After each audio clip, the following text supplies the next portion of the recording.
welcome to another edition of the Sports War. And we are back. We got the full crew in the house.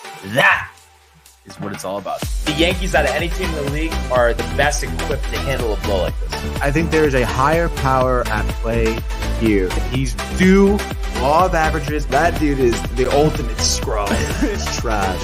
Yeah. Every person you have in there is fucking trash. Next game, you're going to see a big performance. You can see it in the end of the game, and I'm just totally stoked and excited for this. And we are back. Welcome to another edition of the Sports Port. And once again, it is the Barnes and Tony Show. Anthony, how are you, my friend? I'm doing well, Brian, but I'm sure not as well as you. Obviously, I'm sure you're very excited for your boy and his performance last night, Brian. Number 61 as Judge ties Roger Maris. What a night Number it was 99, in Toronto, Aaron Judge. of all places. But, obviously we'll get into that in a second. I believe we just have a comment before Off the we rip, get prefer, going. baby. Nice job taking 8 games to hit a home run. He says, wow, dude. But That's pretty crazy, dude. Yeah, crazy. My mother says, hi, fellas. Finally, she says, obviously very long awaited, this 61, huh? I mean, we're really coming in hot. So let's go to the world of Major League Baseball. 2-2, he got him swinging. The back-to-back strikeouts for Robbie Ray. There's damage right there. Shohei, way, Cy Young. Nada, where did that land? Smoke to Chapman, who leaps up and grabs it. Story spins and fires. Out at first. There it goes. See ya. Home run, Aaron Judge. All right, Tony. So as we mentioned, Aaron Judge joins Roger Maris atop the American League home run record list with number 61 last night. And the Yankees win 8-3 over the Toronto Blue Jays. So a great night to close out that series there in Toronto and telling Vladdy to sit down, after he was so ecstatic off that, first victory in the first game of this series. And then it's funny, there's a lot of chirps on Twitter, and I don't know if you've seen this, where before this season he said last year was the trailer, this year is the movie. And then that's what he said, before the season started. And then right next to it is the movie 61. That's hilarious. I mean, it's funny because I do like Vladdy, and it's like I guess it's just one of those things. Like I don't have a problem with him, but it's just kind of funny. Like he is kind of talking a lot, and it's like, the Blue Jays. I mean, they didn't make the playoffs last year. They're going to be a wild card team this year, when many people expected them to win a division. So I just think he's a little bit ahead of himself. I don't know what your thoughts are. I mean, I think he's great. I'll be the first one to admit it, but the winning hasn't began yet for him and the Toronto Blue Jays just yet.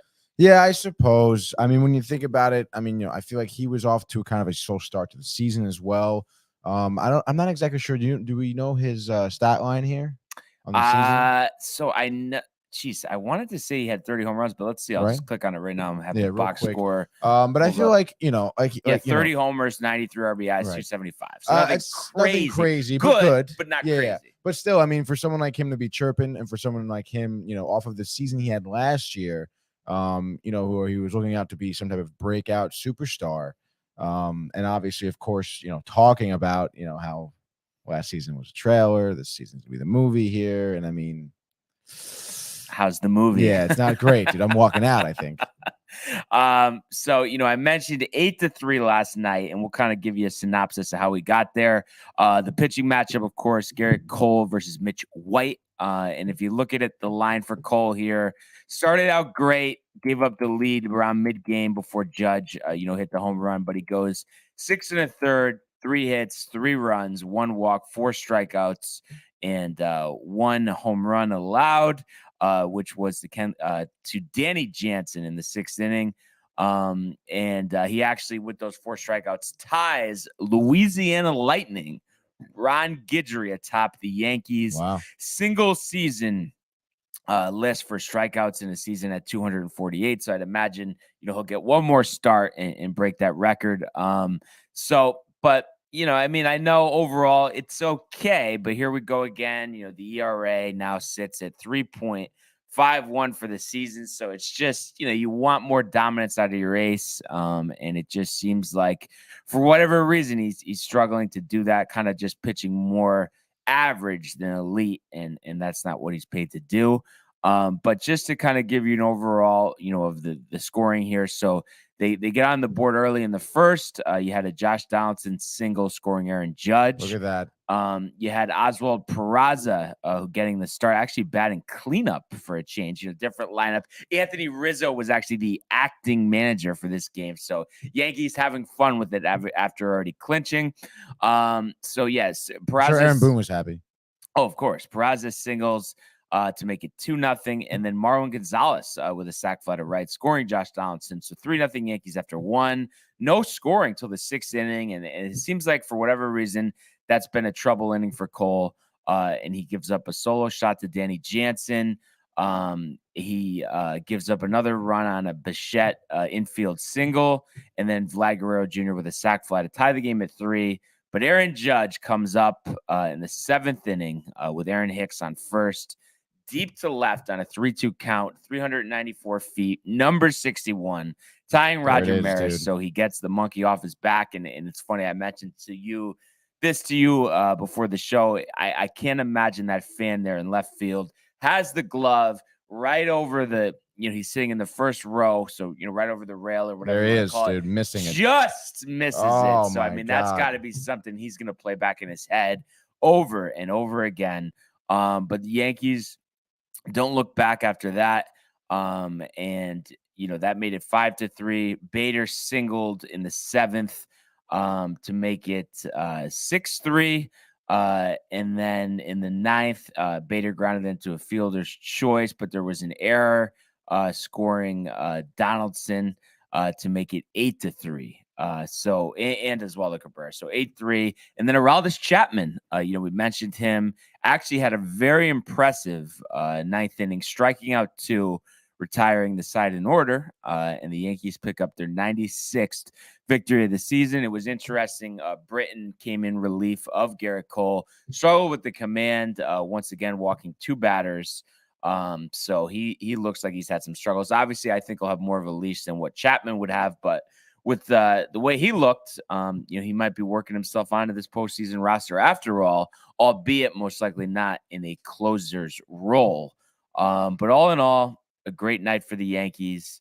And they win the season series 2 against Toronto, 11-8. So they've done really well against the division this year. I believe 11-8 against the Rays, 13-6 against the Red Sox, and then they are 11-5 with 3 games remaining against the Orioles. So, obviously, the scheduling will change next year, but you still play the teams in your division the most, and that's how you end up with 96 victories at this point in the season, beating the teams in your division, and that's what the Yankees have done.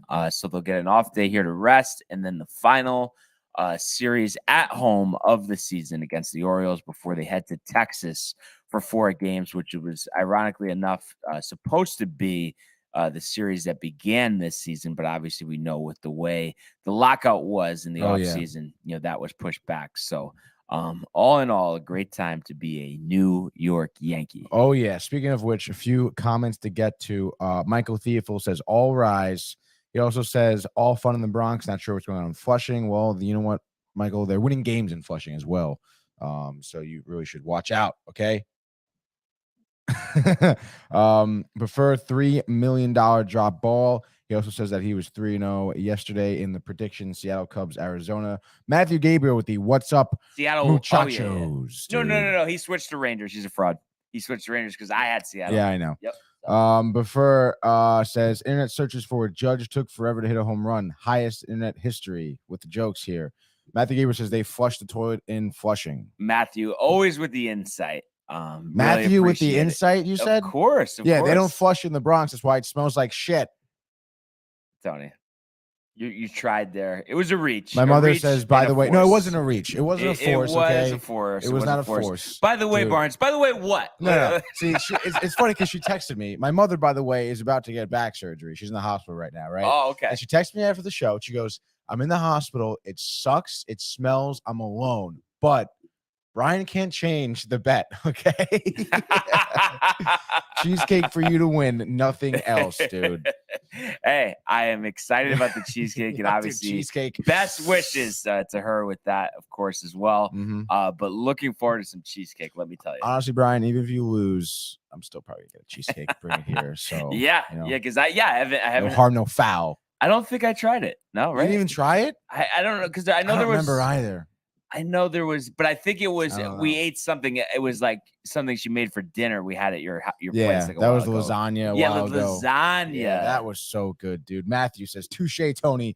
Thank you." And he also says he loves cheesecake. I mean, we've all seen Matthew do. Just kind of want something sweet, dude. Yeah, just like a slice, and then like a half hour later, there's nothing left, Matthew. Oh man, too funny, too funny. God. Love the interaction with the fans here, of course, and it's just great day to celebrate Aaron Judge, and I look forward to seeing him set that record.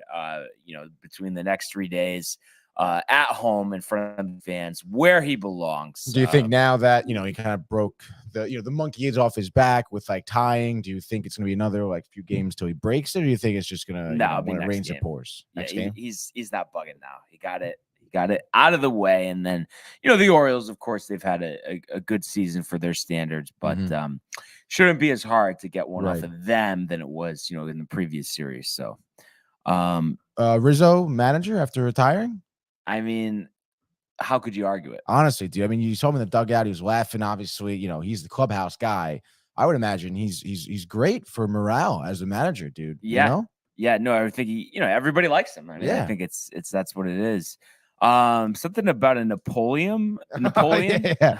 You guys like when I demolished the Napoleon the first time at your old house after Christmas. I just one of those slices, dude. Yeah, I brought home like with Napoleon pastry. Dude, Napoleon I had a whole cake of it, bro. Like Napoleon probably this big, and literally it was just section by section, just gone. It was very impressive. Yeah.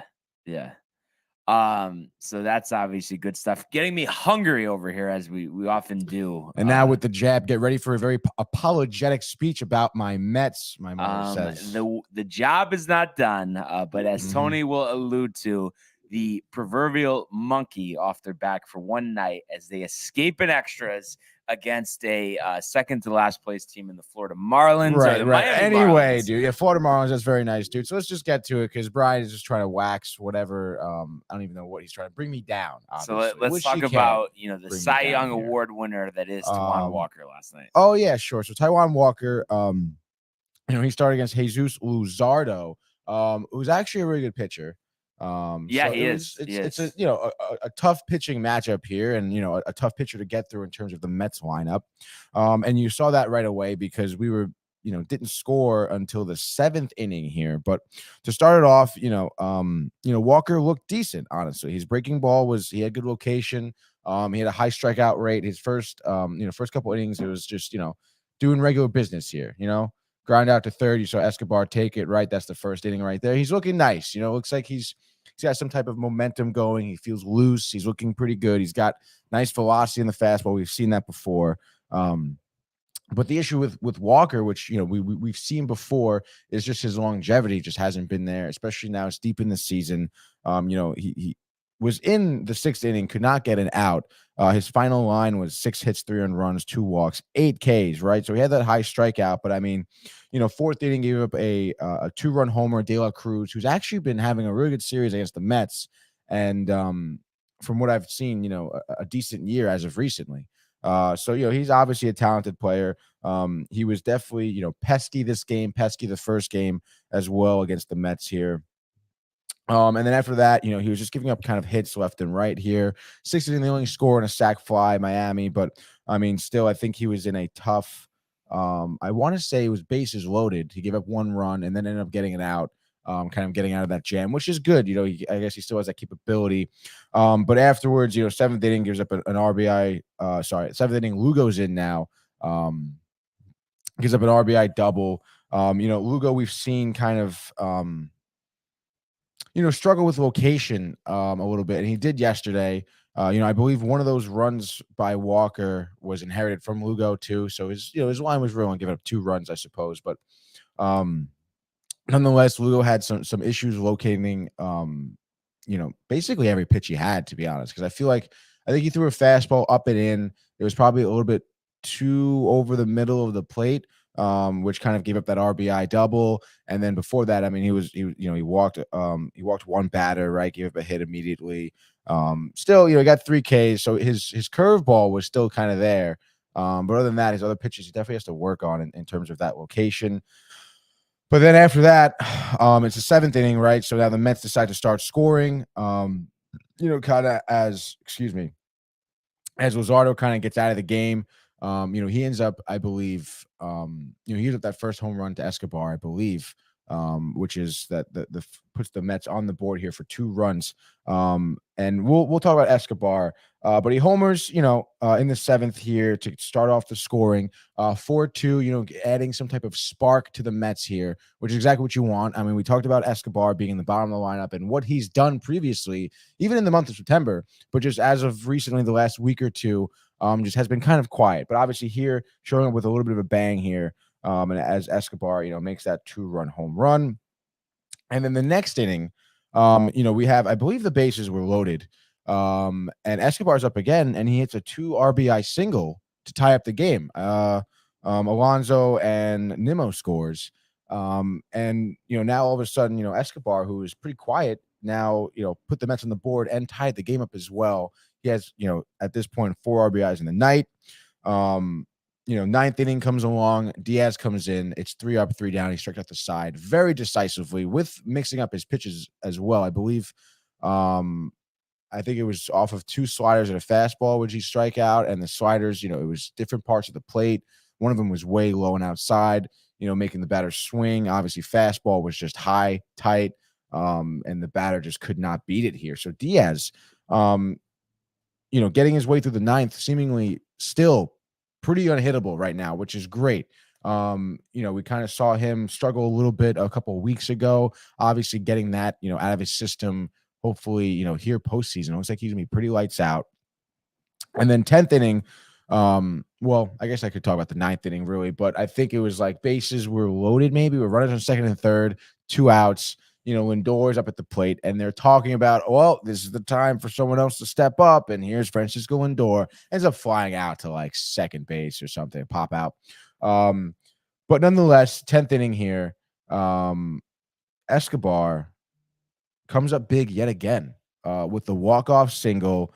Lindor ends up scoring in the 10th here.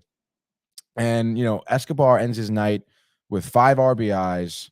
He must have been probably 3 for 5. Yeah, 3 for 5. 5 RBIs, obviously with the home run, the tying single, the game-winning single. That man basically just, drove the Mets to victory on his own, which is absolutely phenomenal to see from him. Again, you talked about how he was a little quiet couple weeks at the bottom of the lineup, and the bottom of the lineup kind of struggled as well the past couple of weeks. But here now, Escobar just absolutely, takes the game in his own hands. And I'm not to say that, it was the only reason why we won. I mean, obviously, the RBI singles here, the 2-run home run, other Mets had to get on base, in order for Escobar to be in that position to get the RBIs. And our bullpen obviously did well. After Lugo, 2 innings, 1 earned run. Ottavino was pretty lights out, 1 inning, 2 Ks. I mentioned Diaz. Even Drew Smith was decent. Ottavino, man. I mean, you have to be impressed. You definitely didn't see this coming. 2.14 ERA. I know, absolutely crazy. And especially, coming out of Boston, I mean, he was a big question mark, honestly. His ERA is more than 2 runs less than it was last season. Absolutely ridiculous. Yeah. And I understand, like, I knock him a lot for not being able to go back-to-back days. But hey, I mean, when he's well rested, he's pitching like this. I mean, how can you complain about anything, really? Yeah. So it was just an absolute great game. It was one of those gritty Mets wins. Obviously, I said yesterday the Mets are bringing the excitement here. They're getting the lead back up on the Braves now. And like I mentioned, they're bringing the energy. They're bringing the excitement. It's going to make for a great, final push for who's winning this division, and obviously going to translate very well, I think, going into the postseason, dude. Yeah, and Matthew says, wow, and Atlanta lost too. This series with the Mets is going to be insane, I know. also known as Crazy, man. Speaking of that series, I believe they moved the DeGrom start up to Friday. So it's going to be DeGrom, then Scherzer, then Bassett. Okay, and then, but I guess basically Saturday, heavy rain, so they're saying that it's going to be a doubleheader Sunday. Yeah, it's kind of tough. I'd rather not have any doubleheaders. But they're talking. But nonetheless, Mets, it's good record. It's I know 17 and 4. Yes, man, that's insane. It is insane. But I mean, you know, it's tough because Hurricane Ida, I think it is, right? Yeah. Which is, you know, obviously, thoughts to everyone who's being affected by it. But it's going to hit Atlanta or Georgia area, whatever, and kind of go up the East Coast here. And obviously, MLB knows that. And they talked about, moving the game to a different location, but they're just not going to do that. And also, they could have played today. They could have played today. But the Braves, for whatever reason, didn't want to do that. So, of course, they don't want to do it. A little bit of gamesmanship. I know, dude. Like, how about we just buckle down and kind of do just what makes sense here? But I'm surprised though. I get it because obviously doubleheaders are inconvenient. You wear out the bullpen and everything. But I'm almost surprised that you wouldn't want the doubleheader just because of the Mets record in them this season. And I think there's something. They have a very long streak, maybe 17 straight times they haven't gotten swept in a doubleheader. Yeah, and I think they've only lost a divisional series here once this year. So I mean, it's I don't know. I just sometimes it just gives you a bad feeling when the doubleheader. It's not exactly what was on the schedule here, what they were preparing for, and of course, you never know against the Braves. I mean, they're a really good team. They could find ways to win. They've been finding ways to win. So, it does make you a little nervous, doubleheader with the bullpen, all right? I understand, bullpen looked good last night.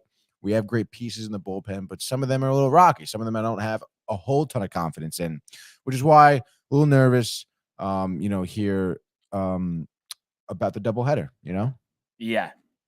I mean, so interesting to see how that series plays out. I mean, that's everything right there. And obviously the Mets benefit from the Braves losing last night, so they have the upper hand here. And do they have 7 games left? Is it? And who's the other series against? I think they have a game against Washington. I know that. I think just a 1-game series. I think it's Washington. A 1 game. I have to double check the schedule. Wow. But before we do that, let's get to some comments here.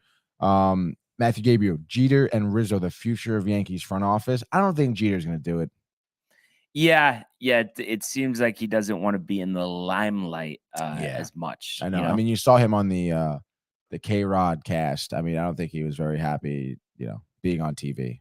Yeah, I don't get that. Yeah, I don't know. Michael also says, any new people in here, hit that sub button, like, and throw a comment button and show some support, dude.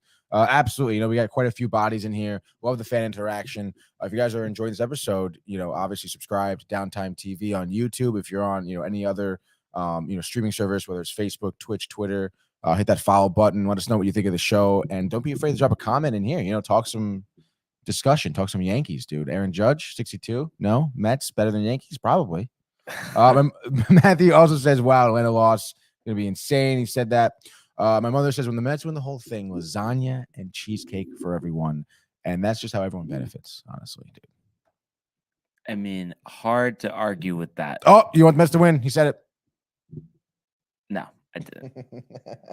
I want lasagna. But anyway, I just can't wait till the postseason starts. And then this conversation, I mean, there's really, it's all about the play on the field. So it's a series against the Nats, by the way, at home. Series against the Nats.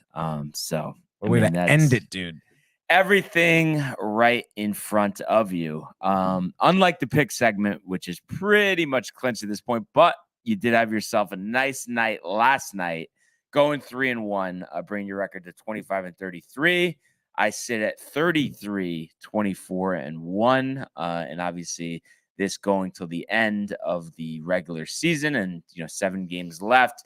You do the math, but we will give it our best shot until then. Well, 7 games left, plus a little bit of football, I believe, as well. A little bit of football. So there's a chance, dude. I mean, come on. I'm not expecting you to have a 900 winning percentage or anything. We do have enough to do, I think, 4, right? Let's see, 3, 6, 9 games. Yep, So there 4 we weeks go. would be 8. All right, Oh, so there's 10 games actually. give it to me straight, Tony. Oh, okay, I'm gonna give it to you straight, dude. Um, I guess honestly, I'm gonna go with the Dodgers tonight. We have Gratterall on the mound here, 2.89 ERA, 2-3 record. Not a whole ton of experience here this season for him. I believe it was an injury, but only 46 and 2/3 innings pitched here. Giving up only 3 home runs though, 10 walks, 41 Ks over those innings.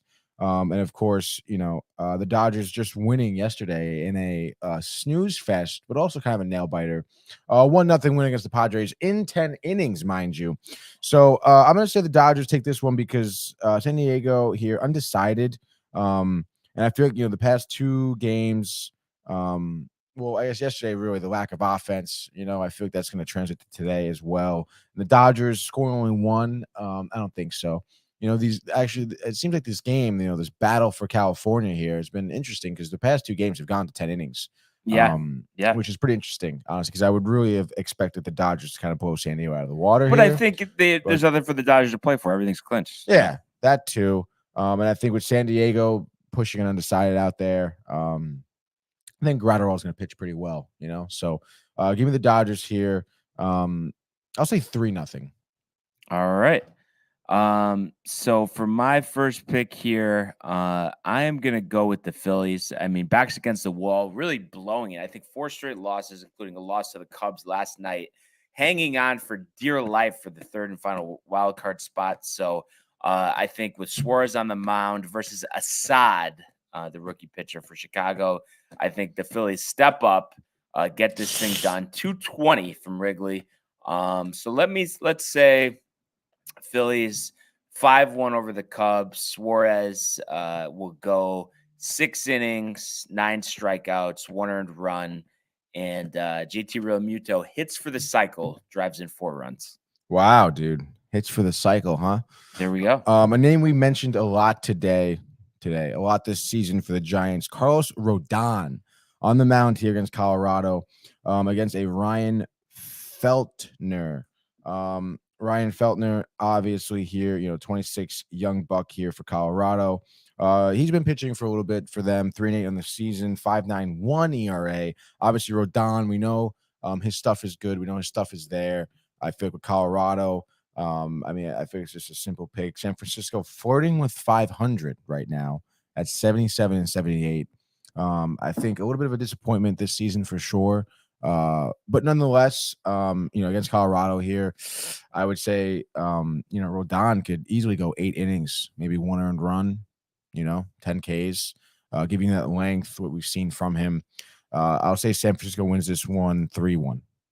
Yeah. I mean, as he prepares for free agency, and I would imagine getting out of the Bay Area, but we'll see. One of the more exciting pitchers in the game, Shohei Ohtani, on the hill tonight, at home versus the A's. So another battle for California. Cole Irvin on the mound for Oakland here. And I just think Shohei, he wants to put on a show here. He's had a great season on the mound. And I think that continues tonight. Let's give him 13 strikeouts over 7 innings, no earned runs. And he also hits 2 home runs at the dish. So really one of those legendary performances, as it's a shame that he's riding away on a team as bad as the Angels, but they do get the W tonight, 5-1 over Oakland. Wow. 5-1 over Oakland, dude. All right. My next pick. Oh man. The Rays, they've been kind of fucking with me past couple of days, to be honest. Tried it. Did you make that? Nah. Oh, short? Off the rim? Off the rim, yeah. All right, we got something there. All right, my next pick. I've been hitting the California, the West Coast a lot. Let's come back to the East Coast here. We have the Orioles in Boston here. Mike Baumann on the mound against Nathan Eovaldi. This is a tough one, but I feel like, Boston at home, they've been pretty decent. Although Baltimore with a better record here, I feel like Boston may have a little fight. Nathan Eovaldi historically has been doing pretty well against Baltimore this season. So I think he's going to continue that. And I feel like, looking at his last few outings, six against the Yankees, 6 innings, 2 earned runs. I mean, against them, only give him 1 home run. That's holding it down there against the Yankees. Against Houston, too, 6 1/3, 2 earned runs. Obviously he's gotten popped before. I believe he was pitching in that 28 to whatever loss to Toronto. But I feel like, again, at home, he can settle down. Uvalde can pitch a quality start here, I think. I think Boston takes this one 5-3.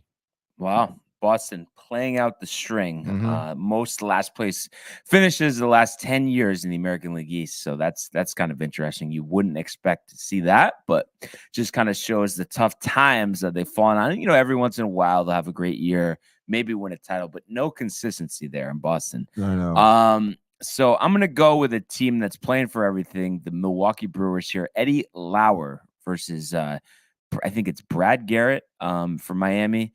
And Lauer's, pitched pretty well, underrated, 10-7, 3.96 versus Garrett, 3-6, 3.52. So I'm going to say Milwaukee here. Willie Adames, 3 hits, including a 2-run homer, and Lauer will go 5 innings, striking out 9. No runs allowed, and the Brewers squeak away with this one 3-0 over the Marlins. I like that pick, and it is Braxton Garrett. Braxton. I had quite a the feeling it name, was. dude. Braxton. Ugh. That's it, right? Is that 4? One more. One more? That was 3? Yeah. Whoa, Dodgers, Giants, dude. Red Sox for you. Dodgers, Giants, Red Sox.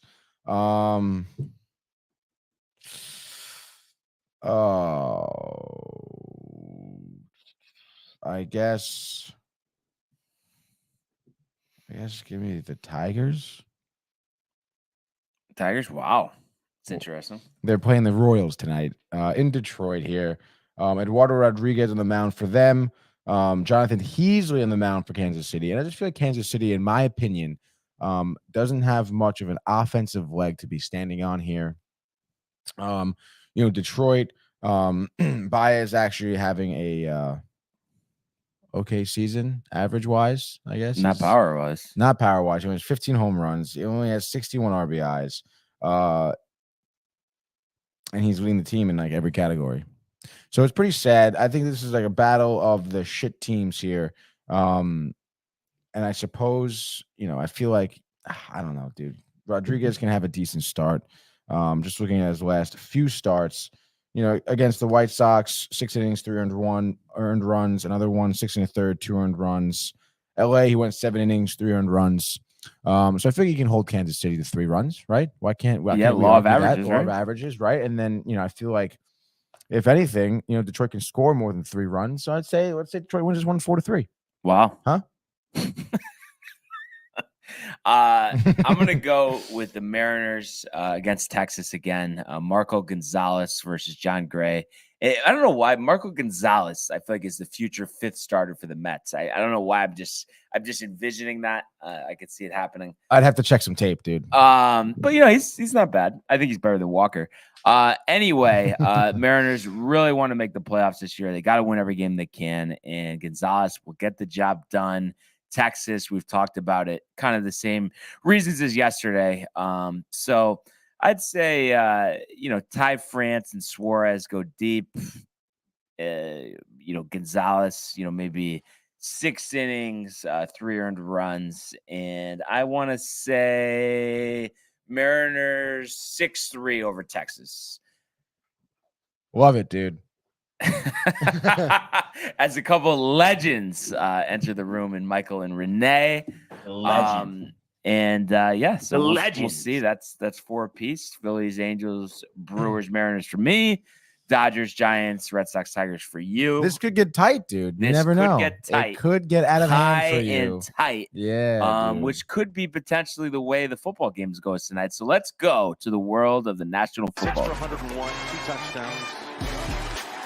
To Evans, touchdown, Tampa Bay.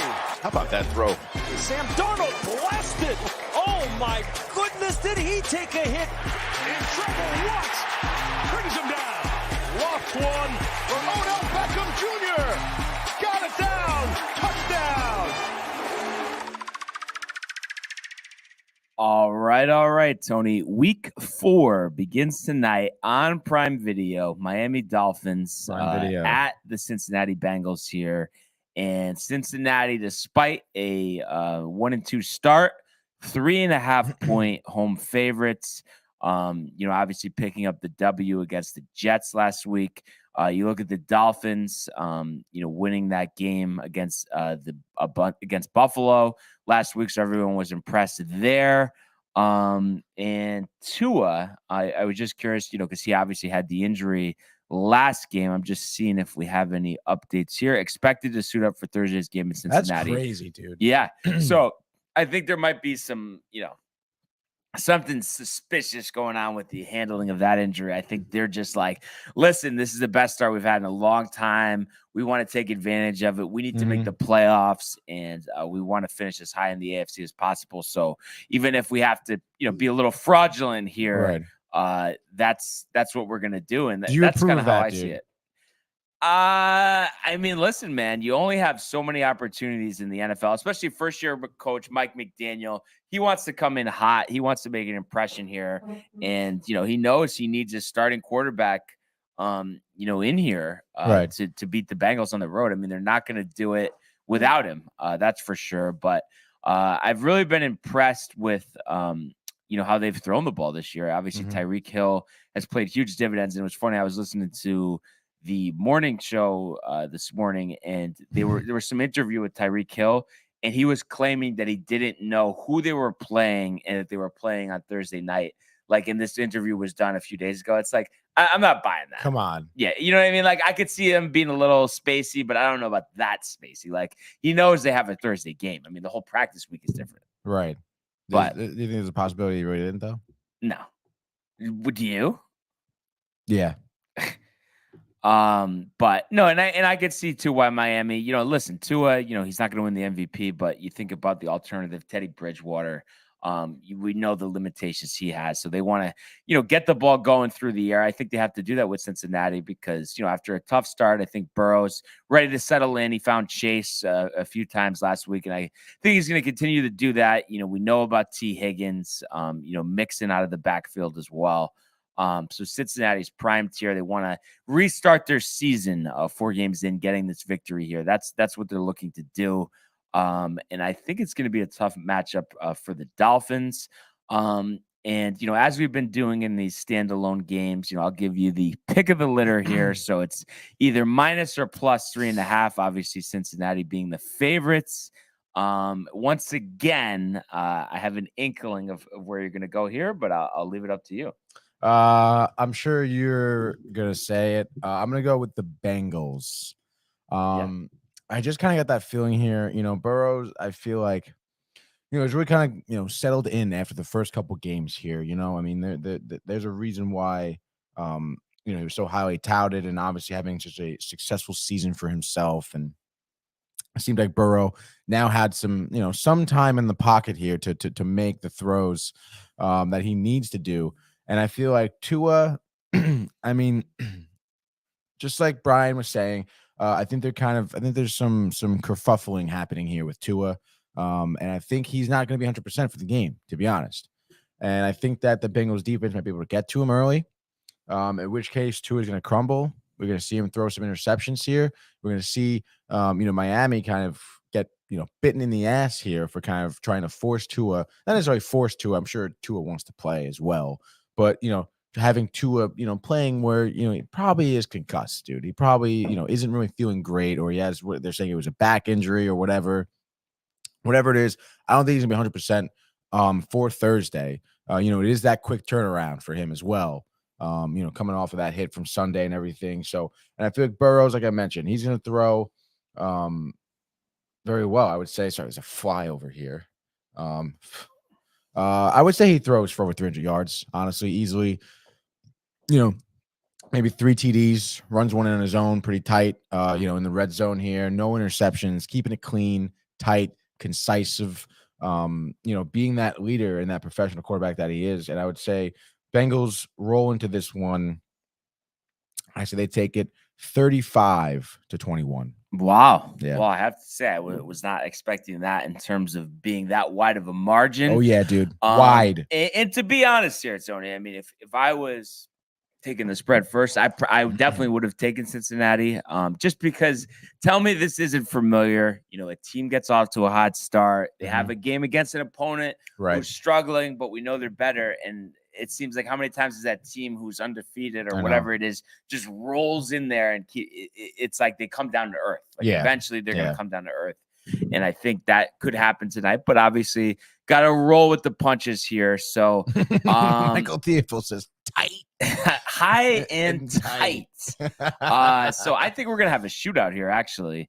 And, you know, I think the Dolphins will try to run as much as they can with Mostert and Edmonds just to kind of, you know, put the pressure off of Tua a little bit. And I think we're going to go right down to the wire. Jason Saunders from 46 yards out as time expires. Dolphins winning this one 38-35. So a little bit of an odd score there. And the Dolphins go to 4-0. What a story they are. And that 1-3 start would definitely put the Cincinnati Bengals behind the proverbial 8-ball, Tony. Now it's the 8-ball. We've moved over from the proverbial egg. It is now the proverbial. Well, the egg 8-ball. is, you know, if you don't show up, the 8-ball is, you know, well, pressure. that is a very tough spot there for the Bengals. And honestly, I mean, I'm surprised that they're honestly 1-2 right now. Right. But you know what, dude? I think they're gonna pick it up, man. I don't know. I think it's gonna make for some great game. And you know, we've talked about how, you know, like last week or 2 weeks ago, whenever it was, the first Thursday night game, how you know, Amazon saw a spike in Prime subscriptions in order to watch this game. So I imagine there'll be a lot of eyes in this game, not only because of the matchup, but because of the Amazon Prime. I think maybe people are buying into it. Maybe. Yeah. They need no announcers though. Yeah, I mean, I think though there definitely you know is some thought there to, you know, the numbers growing for sure. So and we have a comment actually from Prefer. You're gonna love this one. My predictions for the night. He says Marlins, Cubs, Texas, Bengals. You know, does a Prefer ever have any original content, or is it just, you know? Oh, he's really coming after you recently. I don't know if you saw in the gaming corner too. He was really chirping you and the Yankees, and but I can't wait for the lame excuse he's gonna have when the Yankees. No, it's not gonna happen. It's not gonna happen. Be very lame, and maybe it'll honestly humble him. So maybe that's what Prefer needs. No. But hey, we'll see. It's not going to happen. Okay. And you're going to come in one day after, you know, the Mets win the World Series, and I'm going to be sitting here with Prefer having our slice of cheesecake, and you can't have any. Okay. Okay, dude. Okay. But in all seriousness, Tony, stars are aligning. I am really looking forward to the football game tonight. Me too, dude. I think it'll be a good game, and I can't wait to see, you know, how both teams react off of their big wins last week. So the only other thing I just wanted to touch on here, we did have the start this morning of the Sanderson Farms Championship, Jackson, Mississippi. Steven Yeager, or Stefan, excuse me, 3 under par here early on. Andrew Putnam, Keegan Bradley, Nick Taylor, Grayson Sigg, Taylor Moore, and Nicholas Lindheim all tied at 2 under par for second. Sahith Thagala, your pick, has actually not teed off. JT Poston struggling out of the gate, my selection, +2 through 6. Obviously, a long way to go. Is he going to do it? Oh, yeah, he'll make the cut and probably win, honestly. Wow. But honestly, Tony, just like with the Bengals, Sahith, I mean, that's a money pick. Sahith Thagala, maybe player of the year on the PGA Tour this year. You could just tell a young, budding superstar. And has really worked hard at his craft. And no matter what sport, you sound like Collinsworth. We're talking we're talking about. You're deflecting. No matter what sport we're talking about, you know, you love to see that stuff. I mean, there's no, you know, two ways about it. And prefer Yankees and Groundhog's Day, another year and another lost to the Astros. That's what Prefer says. And it's like, relax, prefer, relax. I think honestly, part of this rhetoric with prefer, he's just a little envious that the Mets have to sweat it out right now. I honestly think that's what it is, and he wishes No, Trevor Brian. Williams and Juwan Walker and I don't know anybody, any of the relievers could just start the rest of the games, and Dom Smith could get the call, something like that. He What are you wishes talking those about? guys. What are you talking about? No, dude. That's what he No. wishes. No, he does not I wish get for that. that. Very, I laid it down for you yesterday, okay?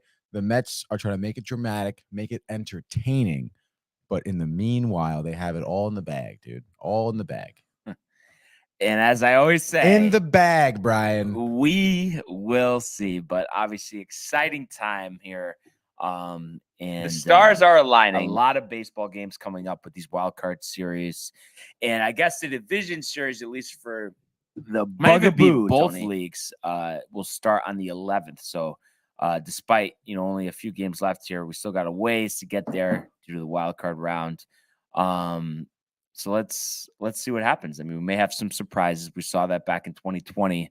Like one thing that stood out, I remember I think did the Marlins won their series and the Reds didn't score a run in their series. So Crazy, dude. And I think the Cubs really didn't score in their series either. It's Barely. kind of funny saying the Cubs in the postseason because they're a ways away from there. Trash. But postseason baseball is going to be great. Are you going to miss Buck on the call during the World Series? Joe Davis. Yeah. Joe Davis. I mean, I guess I would probably miss Buck a little bit. Yeah. Yeah. I forget what he was doing. What game was I watching? It must have been football. I forget where it was, but he was like interviewing Jimmy Kimmel during the game. And it was very just like stupid and annoying and not good. Yeah. Yeah. What do you think? It's just because I guess he didn't get a bump up in pay. But I mean, to work for ESPN and then he doesn't get to do baseball. But do you think it's maybe he looked at it as, well, of course he wanted to stay with Troy Aikman, but do you think it's because too, it's like, hey, I mean, make the same amount of money, but I have to work less? Yeah, I would say that. And I do think, being with Troy, I think was a big thing for him too. For sure. I just thought it seemed like baseball though, like that was his bread and butter. He's transitioned on to football being his favorite, but growing up, his dad being the voice of the Cardinals. Right. I'm sure too, like you mentioned, I mean, doing football is probably a lot less strenuous, like in terms of your schedule and everything. Yeah. But I don't know. I have a feeling ESPN is going to have him end up doing some baseball games. Hopefully here and there. Yeah, that'd be great. Yeah. Joe Buck on the call. I mean, could he work really with like Ravitch and Coney? I think anyone can work with Coney. Ravitch. I don't know, dude. You think Ravitch should just stick to the Little League World Series with Eduardo? Oh man. Do you used to like John Kruk? I know he's with the Phillies now, but he was all over baseball. The bigger guy. He played for the Phillies, actually. Yeah. He's all right, I guess. The old Baseball Tonight crew is he's a little jolly. So the ESPN really messed up their baseball. Other than bringing in David Cohen for Sunday Night Baseball, they blew it. The K-Ride cast. I mean, come on. That is like so embarrassing, dude. Like it's so bad. Just baseball. I mean, you just don't need an alternate cast. You don't. And with Michael K don't need an too, like cast why anything, is it Michael K and A-Rod? Like of all people. Yeah. I don't know. At least have like rolling commentators or something. It's so buns, dude. But first, I miss Kurt Schilling. Yeah, Kurt Schilling. I mean, he had some couple things to say. Really speaks his mind. Yeah, kind of like prefer. Yeah, in a different way. Yeah. Sure. But yeah, so I mean, an exciting time in the world of sports here as the NFL season goes on. Baseball, we get closer and closer day by day to crowning a champion. In the world of golf, getting underway here with the Sanderson Farms championship. But other than that, Tony, anything else you'd like to add here? I think that's it. I mean, we got a brand new gaming corner up on YouTube. I went live yesterday. If you're a fan of Pokemon, like go check it out. The new Pokemon Legends games is dope as hell. Just don't listen to anything Prefer has to say. Yeah, but listen to Tony. He's a master at that stuff. Go check it out. And there's a ton of content from us on our YouTube page, Downtime TV. And we have a ton of shows like Screen Time. The Dream is free too. So there's a ton of content, good content, quality content that you're going to enjoy. So you should check it out and subscribe to us on YouTube as well. Helps out a bunch, dude. Yeah, as well as the merch, downtimetv.com. So definitely want to check that one out. Fall collection is looming over us. Looming over us. A dark cloud. But what a day, what a show. And like Tony said, we appreciate all of the fan interaction today, and we encourage everybody check out those archives on the YouTube page. And Tony did mention about the fall collection, so you definitely want to look out for that on downtimetv.com. But everybody, enjoy the day, enjoy the games, and we will see you mañana. Hey guys, Tony here from Downtime TV checking in. I want to thank all our fans out there who's been liking, subscribing, sharing our content. You guys are the best. You guys are our bloodline. You make us love what we do.